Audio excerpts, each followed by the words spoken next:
Halo, saya Bunga Jelita Ibrani ingin mengucapkan Selamat Hari Orangutan Sedunia.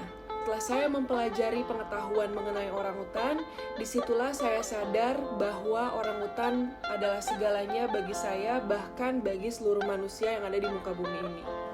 Hai, aku Davina Veronica, ingin mengucapkan Selamat Hari Orangutan Sedunia.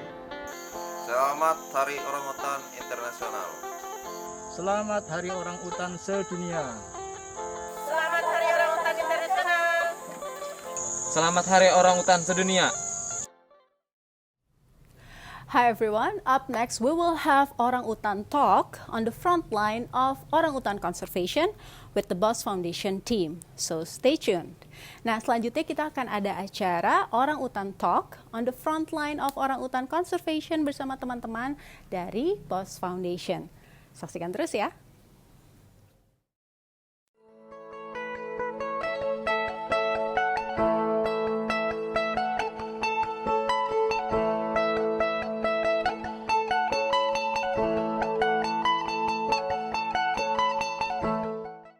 Hang out with orangutans with BOSS Foundation and global partners. I would like to say hi to our attendees in Zoom and also saying hi to everyone who's been watching the Hangout with Orangutans since the very beginning at YouTube. Thank you so much for attending and supporting the orangutans. I hope you enjoy the show so far, and I hope we inspire you to pay attention more to the orangutan conservation and its habitat. So for tonight's webinar, we will be joined by specialists from the BOSS Foundation's program. We will be joined by one of our veterinarian, Mas Agus Irwanto. He is the project manager at Samboja Lestari, and he also worked at the Rehabilitation Center in Central Kalimantan. We will have Pak Aldrianto as well. He is an orangutan habitat specialist, and he is currently the Director of Conservation at PT.RHOI Habitat Orangutan Indonesia. And last but not least, we have the prettiest amongst all panelists. We will be joined by Andrea Knox. She is actually a primatologist, but she also works with the BOSS Foundation as advisor on international communication and research. Now, before we start, I would like to thank you to everyone who already submitted their questions during your registration to this webinar. We will try our best to go through all of the questions you already submitted. And for the attendees who already joined in this webinar, feel free to drop your questions in the Q&A box below, and we will try our best to go through all of your questions as well. So I think we should start with a warm-up question to get to know more about our panelists a little bit. And this is actually one of the questions that someone asked during the registration. How did you fall into the career path you are taking now, and what attracts you to it? I think we can start with Andrea. Hello, Andrea. Good evening, and could you please tell us about how did you fall into today?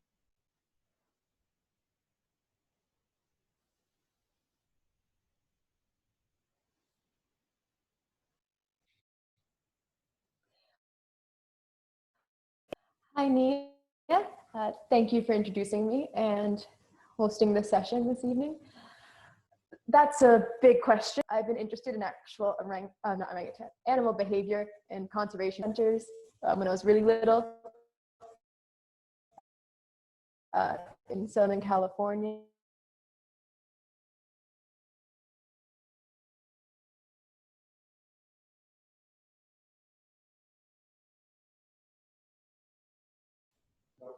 Hello, everyone. I'm sorry. My internet seems to have disconnected. Can you hear me now? Yeah, I can hear you perfectly actually now. Am I? Sorry about that. As you know, the internet here in Indonesia doesn't always cooperate with us. But what I was saying before, I've been interested in animals since I was a kid. When I was an undergrad, I took a biological anthropology course, fell in love with primates specifically, worked in the US in ex situ conservation, went back to school for a master's where I specialized in orangutan communication and behavior. And that gave me a very specialized skill set where I was in a good position to move to Indonesia and actually join BOSS originally as a volunteer in 2000, where we released rehabilitated orangutans, and our PRM team functions there to follow them, provide support if needed, and take behavioral data. And now I'm still with BOSS a couple of years later in a new role, but still enjoying the work. Wow, amazing. And the BOSS Foundation, obviously very excited to have you as part of our team. Okay, so let's head over to Pak Aldrin as our habitat conservation specialist. Could you please tell a little bit about yourself and how did you fall into this? Okay, thank you. Hello, everybody. It's good opportunity to me to join this important webinar. Actually, my background is from forestry department, and I'm quite close working with BOSS Foundation since 1992. So it's quite long ago. I know what this boy is doing, and since then I'm working especially in forest rehabilitation. And then at that moment was having a program about land rehabilitation in Samboja, Lestari. So my first job with BOSS Foundation with orangutan world is from the forest rehabilitation, then into this is in a brief. Wow, so amazing and so excited. We can start asking our veterinarian about the orangutan rehabilitation in general while he is already introducing himself. So Mas Agus, can you also explain a little bit about the main activities that the BOSS Foundation do in terms of orangutan rehabilitation? Good evening, everyone. Thank you so much for having me in here in this webinar meeting. So our main project is rehabilitation, of course, but rehabilitation is start with rescuing orangutan first, and then rehabilitating them, and also the main goal is releasing them. But another task is we also providing them with a long-term caring for orangutan who cannot be released in the wild. Wow. Yeah, that sounds a lot of work actually, and I think like a lot of pies, a lot of finger, yeah, that you have to focus on a lot of subjects. So you mentioned about rescue, and also there's this question from our registrant that if you rescue an orangutan, usually what happens, how's the process, and how is it actually go or unfold during your rescue an orangutan?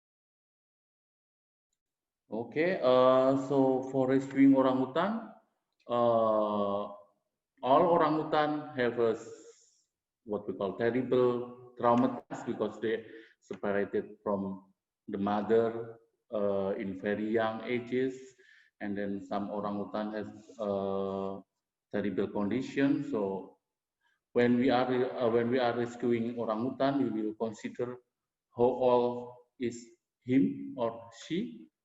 And then after that, before we moving to the center, we should consider also they are still have a what we call well enough, because some our program is also like we call translocation. If we found orangutan that all enough and independent enough, it's not meant to be to entering our center. It's just straight to the other forest that's safe enough to them. That's very interesting, actually. So, can all orangutan that you rescue be rehabilitated? The one that came to our center or when we rescuing them is all enough and independent enough and also well enough, it will not entering our rehabilitation center. I mean, so we just rename it translocation process. So we just bring from the conflict area to the safe forest, something like that. So not all orangutan that we are rescuing will be rehabilitated. I see. Straightly, something like that. I see, I see. So there's also this other question that is really interesting. So despite orangutans already be into a rehabilitation center, can all of them be released back to the wild? And what will you do to orangutans that cannot be released? That's actually good point, yeah, Mbak Nia. So not all orangutan that came to our center or already rehabilitated can be released, because some of them have disease from human, so they have like tuberculosis, hepatitis B, something like that, that cannot found in the wild population of orangutan. So this is the categories. This one cannot be released, and then the one that stay much longer with the human, so it will be more or less to have a chance to be released. And then the one that handicapped, something like didn't have arm, something like they are blind, something like that. Wow, we definitely feel sad that there are some orangutans that cannot be released to the wild. But for those that do, I'm pretty sure that everyone wonders, like, what kind of environment that they can thrive, and what does the BOSS Foundation do to ensure that the orangutans that release back to the wild can stay, can survive in the wild. And talking about this, I would like to go to Dr. Aldrianto, Mas Aldrin, hello. And I have a question for you in regard, what is the process of orangutan release and how long does it usually take? Yeah, usually after having checked in Samboja Lestari Rehabilitation Center, this is checked by two things. One is about the healthy status, and the second one is about the behavior, their behavior. So they have to have a clean all of the disease, especially in the zoonotical disease or easily to spread up.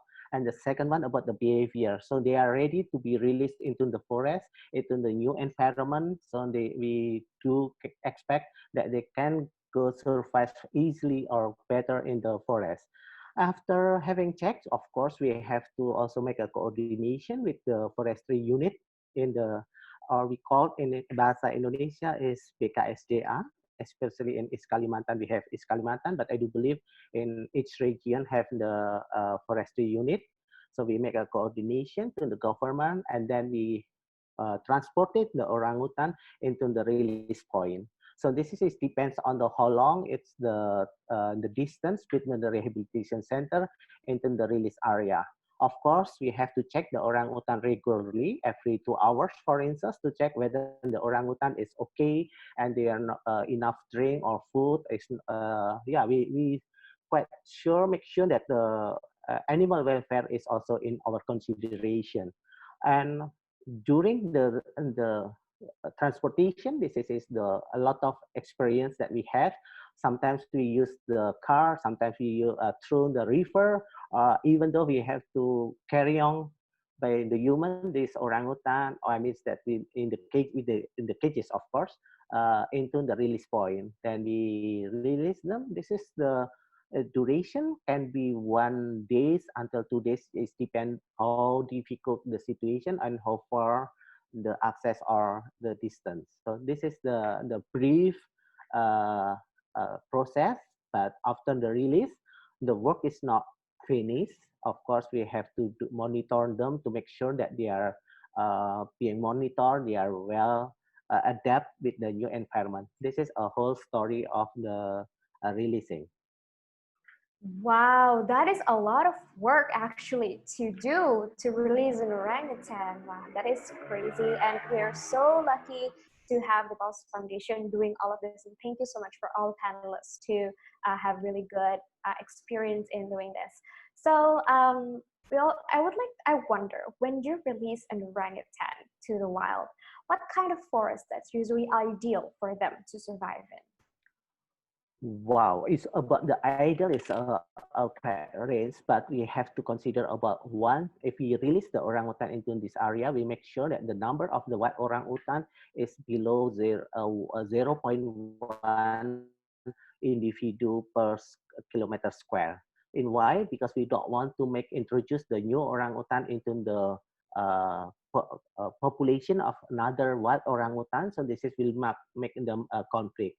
The second one, to make sure that the forest is suitable for this orangutan. It means about the area, how big this area, and also the food that edible from the orangutan we have to consider.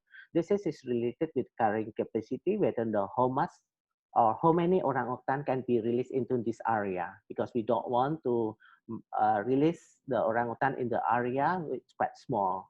We do expect the area that we use for the releasing orangutan can be as big as possible, in order that the orangutan can make a viable population, in order they can growing better for the next future. Because otherwise, if we not put this orangutan in lower, and this will decrease, and we don't want to expect that one.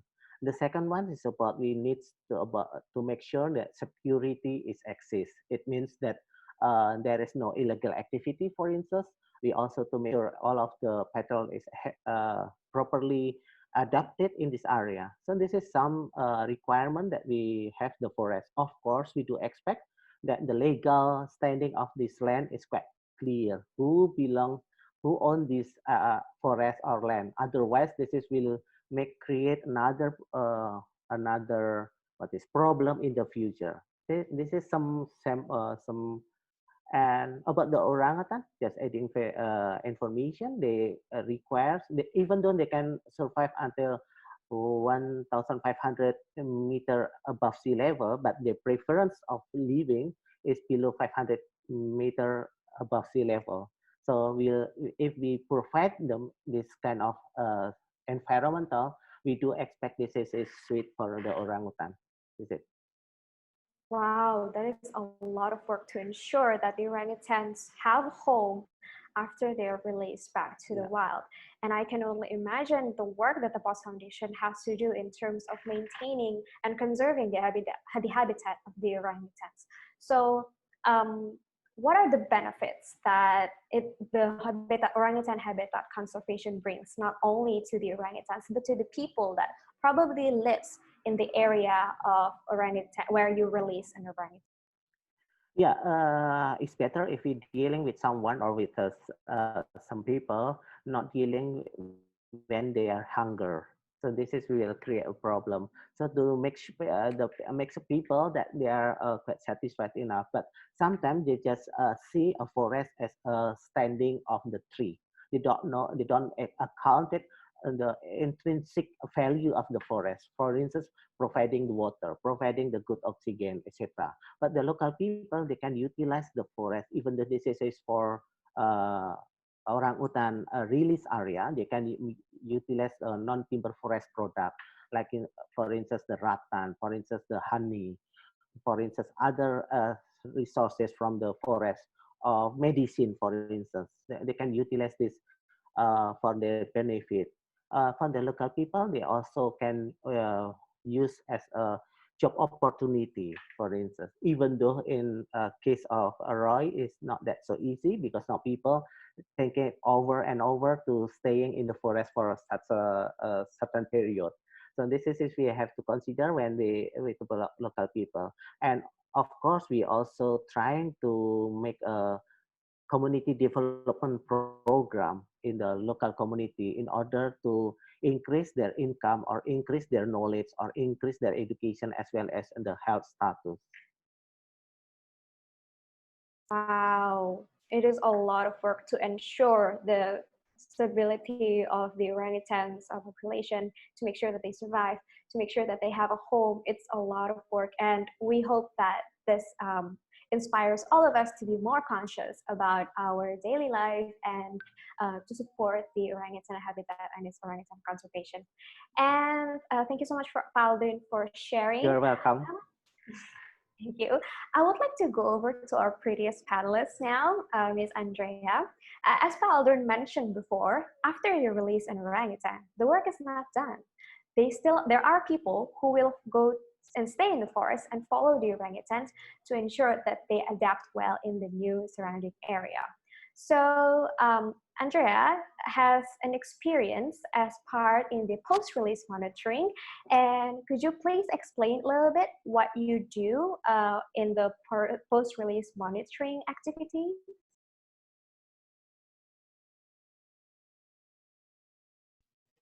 Of course. Thank you for the kind introduction, Nia. Oh, can you guys hear me? My screen just froze. Yes, we can hear you. Our post-release monitoring activities are so important. So many people like to focus on for the rehabilitation process, but the story doesn't end when orangutans are story. Our post-release monitoring teams are stationed at every single one of our release sites currently, for the foreseeable future. And I always break it down into they have two purposes. One is to support orangutans if necessary. This doesn't mean feeding them after release, but it means giving them a second chance if something goes really wrong. We've invested so much into these orangutans and they put so much effort into the rehabilitation process. If one were to fall ill or wander to a human area, we don't want that to be the end of their story. We can provide medical assistance or translocate them most of the time, because we rarely have to intervene with the orangutans, which is a good thing. Most of the time, we're actually taking behavioral data. So we're following these orangutans, understand success of these releases, and understanding what we do well in the rehabilitation process and what we can do better. We always want to get better. There's no goalpost. You don't finish, you always improve. So by analyzing ourselves and how the orangutans do post-release, we can continue to give future orangutans an even better chance to survive once they're released. Wow, that is awesome. Really, really awesome.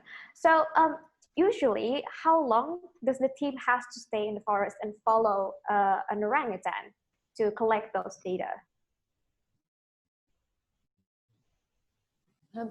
Well, we have orangutans a different priority. So when they're first released, we're following them nest to nest every day, and then we reduce in intensity to a couple of times a month. Ideally, if you can see an orangutan every month and get 3 days of data, circumstances permitting, that's wonderful. For as long as appropriate. As I said, our team's there for the foreseeable future.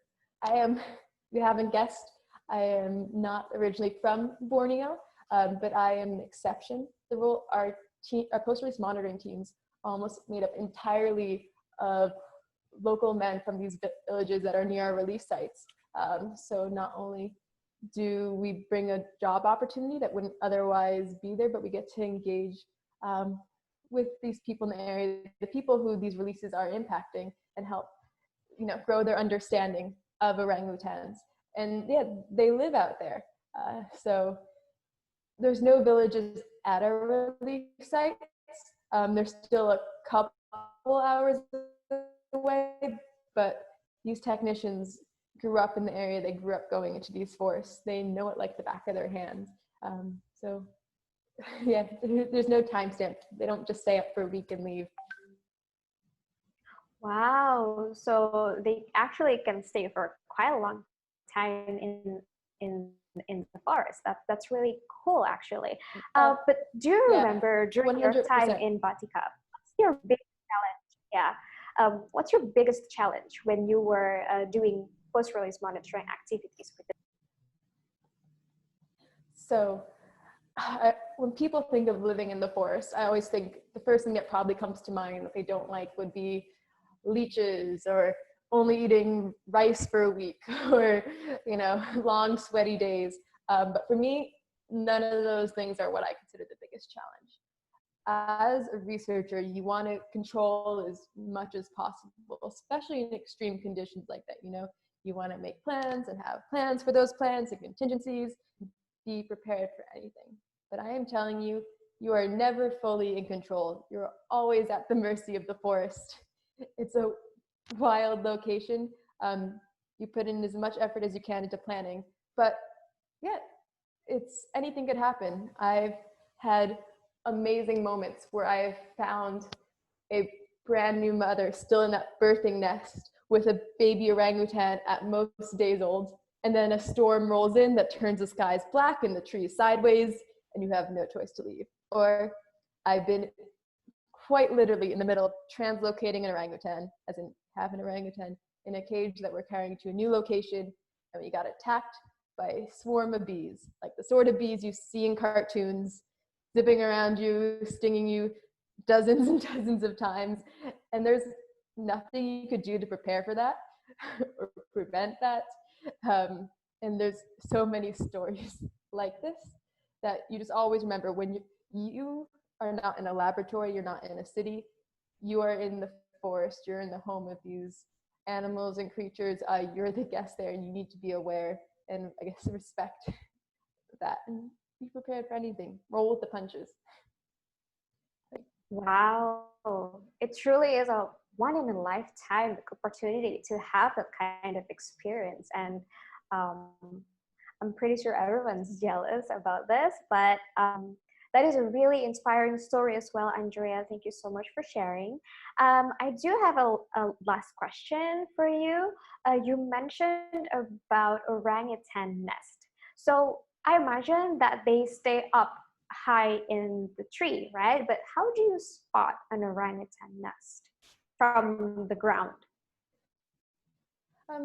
So it takes a bit of practice.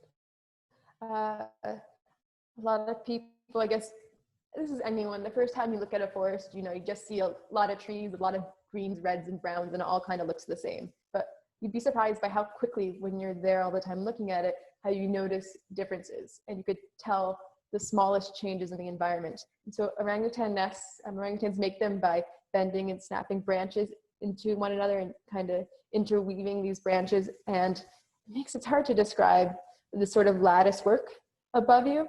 And sometimes, until you kind of have that trained eye, it can blend right into the forest. But eventually you learn how to recognize these, how they're just slightly off the rest of the environment. And also, when they're snapping in these branches, they're typically also cutting off, you know, water and nutrients to those areas, and the branches die. So over time, not the first day, but over the first couple of days, they'll start to change colors. The leaves go from green to red to brown.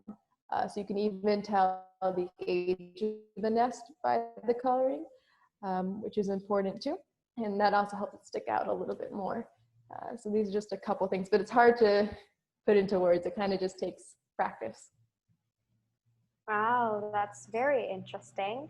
And I'm pretty sure that all three panelists still and would love to talk more about your job, their life with orangutans, orangutan conservation and its habitat.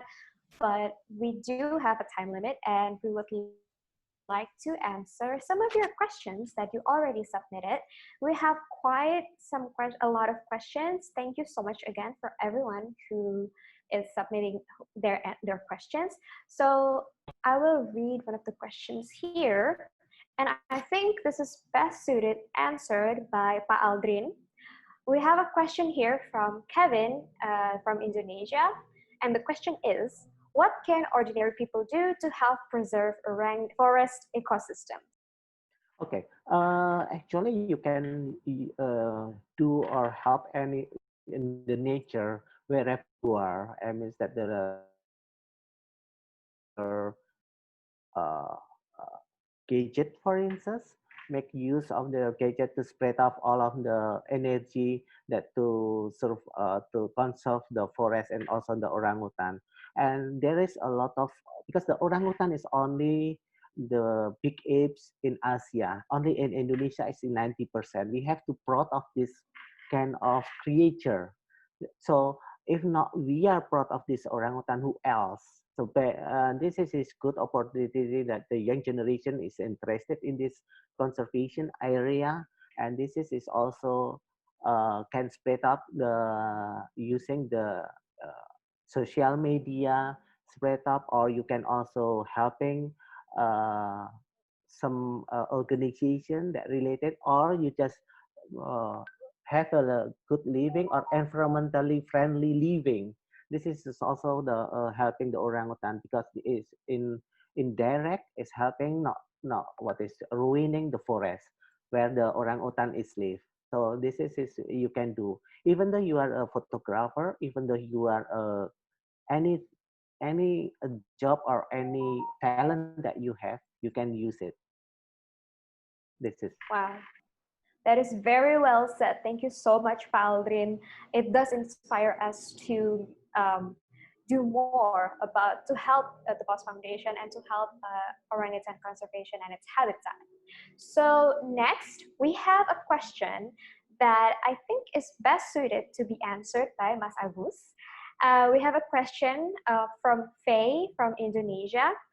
And I think this can also be answered together with this question: how to recruit the staff to take care of the orangutans, such as the surrogate mothers, technicians who work directly with the orangutans. Can anyone work as orangutan surrogate mother or technician? Thank you, Faye, for the question. So, honestly,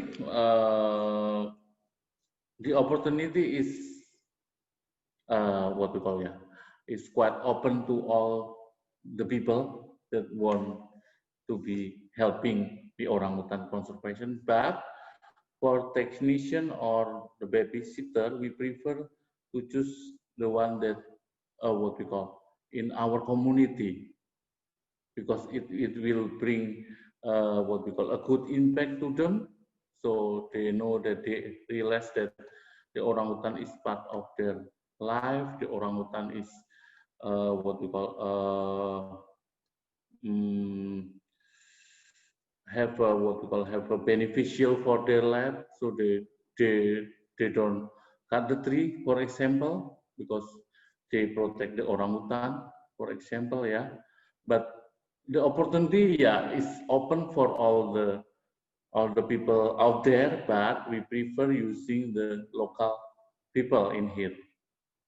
It's like what we call it's giving them like chance to have like a better livelihood, something like Pak Aldin talked before, because when we talk about conservation to the hunger people, it doesn't work, Mbak Nia. So it's something like that. I see. Thank you so much for your answer, Pak Agus. You're very welcome, Nia. We do still have a question for you, though. So Really? don't go anywhere. Yeah. So we have a question from Monique in Australia. How does COVID-19 affect orangutans and staff today and moving forward in the future? For me, Okay, thank you. So, COVID-19, as far as we know, because orangutan and human share a lot of similarity about the DNA, and also COVID-19 has like what we call when we get sick or we get the sickness of COVID-19, they have the same receptor with us.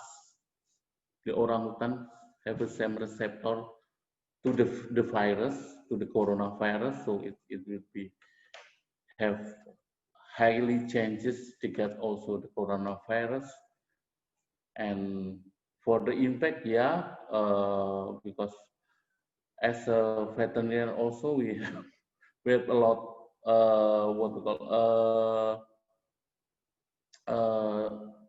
some sort of like knowing in here, because we don't know yet that orangutan also can get the COVID-19, but we do also have protocol to protect our staff to transmit it if our staff or so the COVID-19 cannot transmit it to people, from the people to the orangutan. And the impact, yes, is quite terrible.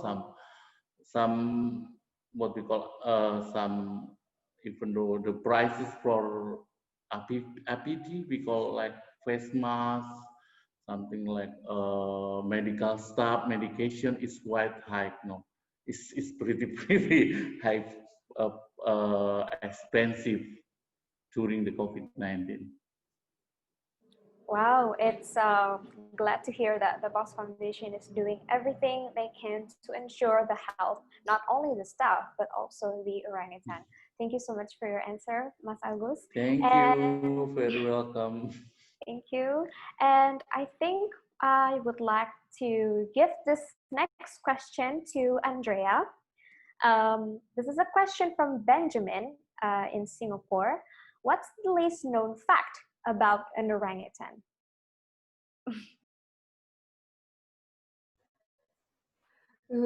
That's a hard one.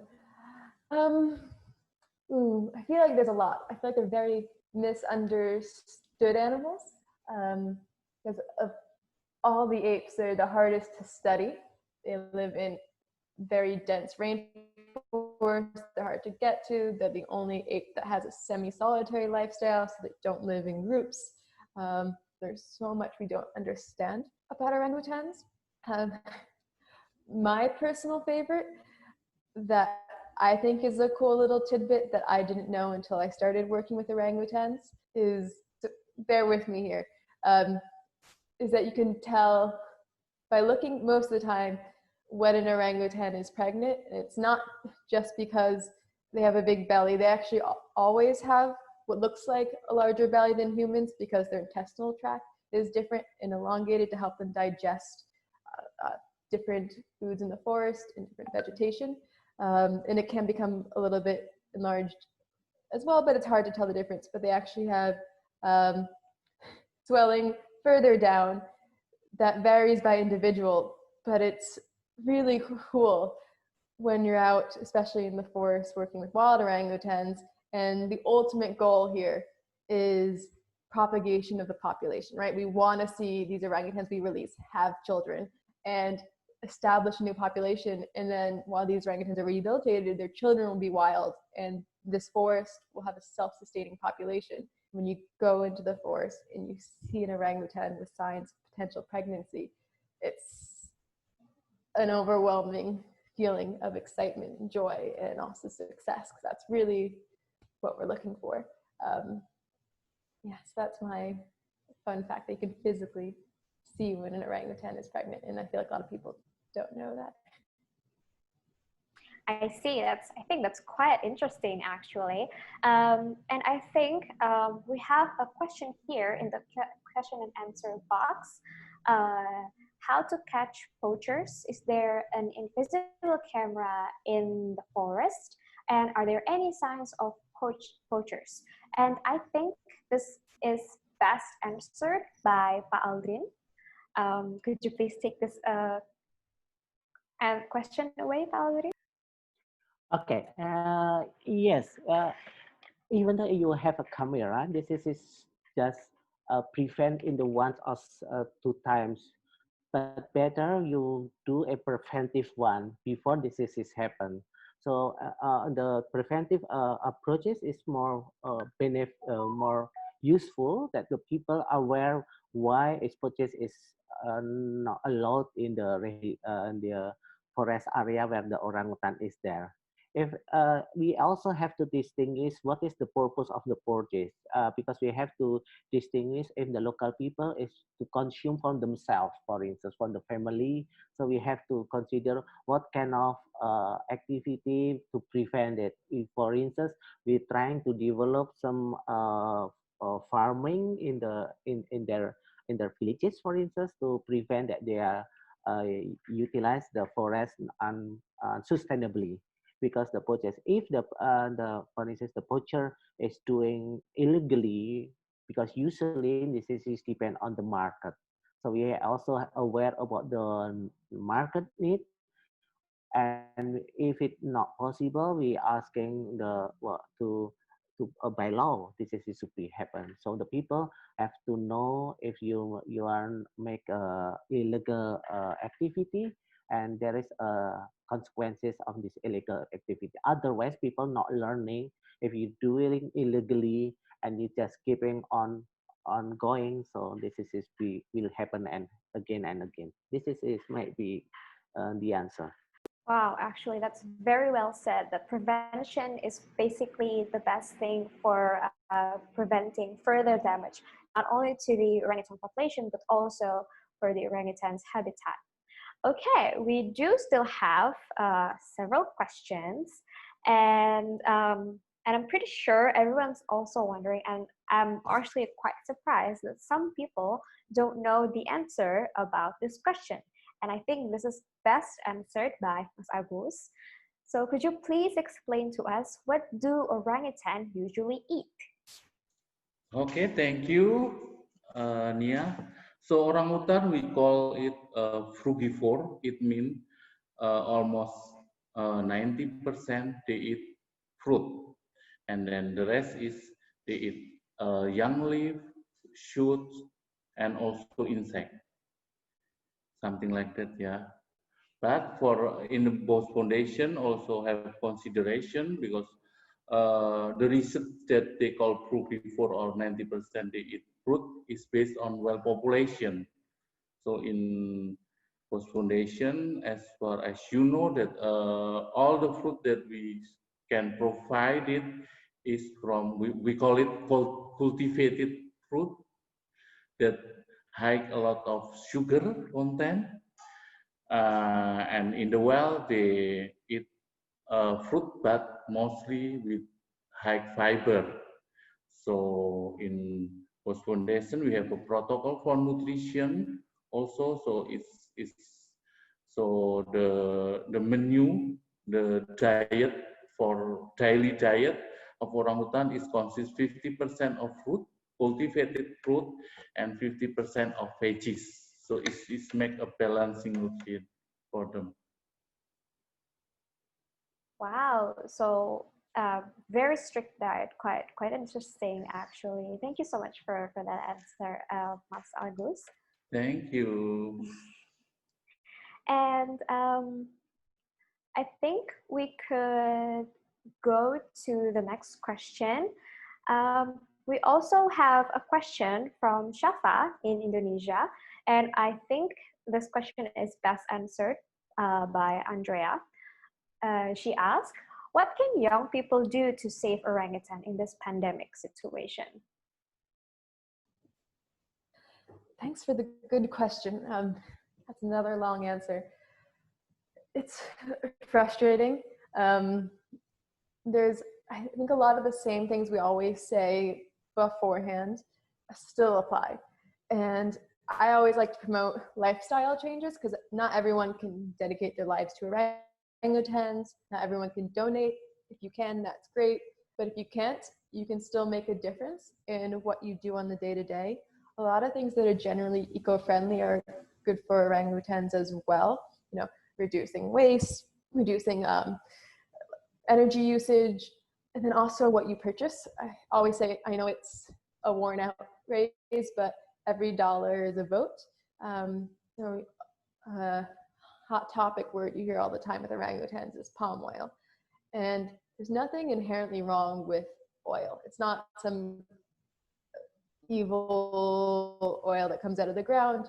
It's how it's processed. So, you know, when you buy something like sustainable palm oil, your dollar is voting to say this is okay, and you're not putting your vote towards a product. It could be palm oil, it could be another product that causes deforestation. You should always be aware of what you're purchasing and try to be a smart buyer. During COVID, I think sometimes this clashes, because another thing is, it's been mentioned before, we believe orangutans are susceptible to COVID-19. There's no confirmed cases yet. We want to prepare for the worst. So anything you do to help stop the spread helps us, So reducing unnecessary trips, if you can stay at home more, disinfect, stay away from people, wear masks. But here, I think these things actually kind of clash, and something I noticed myself. I'm at home a lot more, and I figured out how to order things to the house, which I thought was really great. And then I realized I was getting these big piles of boxes of bubble wrap. I'm like, but now I'm creating waste. So finding that balance, I think, so during the situation, still being aware of your ecological footprint, but trying to reduce the spread of COVID, and it helps orangutans and people. It helps us all get through this quicker. So that's the short answer to a long, long explanation. Wow, that's also well said, actually, Andrea. Thank you so much for that answer. And we still have several other questions. Mas Agus, this one is for you. We have a question from... Yes, I'm here. Yeah. Yes, thank you so much for sharing. And we have a question from Veronica in Indonesia, and she asked, have there been any zoonotic cases between orangutans and humans? Thank you, Veronica. For zoonotic, actually, disease from orangutan is very rare. The original disease or origin disease from orangutan that transmitted to human is very rare, but the one that very, what we call hazardous or harmful to orangutan is our disease, actually. So something like coughing, influenza, tuberculosis, it can transmit it to them. Wow, so the disease that we have can be transmitted to the orangutans. That is, yes. Wow. Because of the, what we call, because they share 97% DNA from us, from human. Oh, wow. Wow, so we share 97% of our DNA with orangutans. That's very interesting, actually. Thank you so much for your your answer, Mas Agus. You're welcome, Nia. We do have another question in the Q&A box, though. And I think it's also best answered by you. Okay. At what age did orangutans die? And when an orangutan dies, his corpse is made into a fossil, or is it buried like a human? That's interesting question, yeah. But we found that in the zoo, because in the wild population, we never do research, or we didn't have research yet how long they can live in the jungle or in the forest. But in the zoo, we have some specimen or individual can live up until 60 years old. But for what we call to be a fossil, something like that, or what we call cremation. Do you say cremation? No, we never do that. But for several cases in our center, to prevent what we call transmitted disease or spreading disease to the other orangutan or human or our technician, we do some cremation to our what we call orangutan corpse, something like that. Wow, that's amazing, actually. And thank you so much again, Mas Agus, for the question. You're welcome. It has been lovely talking to every single one of you. And I understand that there are so many other questions that probably people would like to submit. And we thank you again for the people who already submit their question. I hope the answers that our panelists give inspire all of us to pay more attention to the orangutan conservation and its habitat. So we're at the end of this webinar session. Again, thank you so much for everyone who's been tuning in since the very beginning, or if you've been tuning in the middle and now just joined us, thank you so much. And I think I would like to close the session with a positive note. Each panelist, could you please give a short message on this Orangutan International Day. What are your hopes for the future of orangutan conservation and its habitat? And I think we can start with Pak Aldri. Okay, this is a good opportunity that I would like to remind that extinction is forever. So don't be regret if you're not doing now because time is flies. So, but don't worry, every single person, include me, can do one step ahead. It's more valuable than you think a lot of steps, but you not do action. So happy International Orangutan Days, hoping that orangutan and their habitat is conserved or managed well. Congratulations as well for both to allowing this webinar success. Thank you. Thank you so much, Pak Aldrin, for your kind words. And I think it resonates to all of us that we hope to prevent extinction to the orangutan and its habitat. Dr. Agus, please share a little bit of kind word, positive notes on this International Orangutan Days and the future for orangutan conservation and its habitat. Thank you, Nia. I just give some quote that I pick up from browsing in some internet. So, considering about the conservation in general, so this is some what we call, I think, some very strong note that so what we eat, what we wear, and what we buy, and also what we do is always bring impact to our environment. So be wise and considering and let's think about it before we doing some act, something like that. So next, again, happy International Orangutan Day, and thank you for inviting me in this webinar. Thank you, Nia. Thank you, Mas Agus, and glad to have you here as one of the panelists. Thank you. Andrea, please give kind words and positive notes for today. Well, I want to say echo the sentiment of both my fellow panelists. They gave great advice.